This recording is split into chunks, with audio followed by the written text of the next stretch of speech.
the next project that I really wanted to do was to get some insulation on the ceiling. It's made by a company called Frost King, except this one right here is 100% natural cotton. There's no fibers. I don't need gloves, goggles, or anything like that. This is what they wrap HVAC pipe in.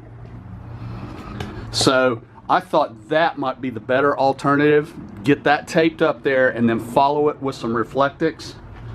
So that's where we're standing right now. We're gonna go with this duct insulation, the 100% cotton. The R value is not as much as this, but I really don't want this stuff in my van. So I'm glad I found this. So let's start installing this and see how it's gonna work. So I'm rocking and rolling on this installation. It's going really well. You simply cut it to fit, put this flex tape on it, and it's working awesome, better than I really expected.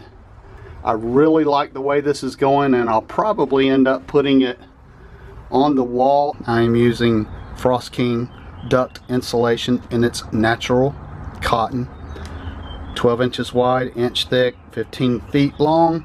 And this tape that I'm using with it, Flex Fix tape, it's just awesome. You don't have to worry about messing anything up, because anything you mess up, this tape will fix it. So here's where we're at. Looking good. I'm about 2/3 finished now. It's coming along nicely.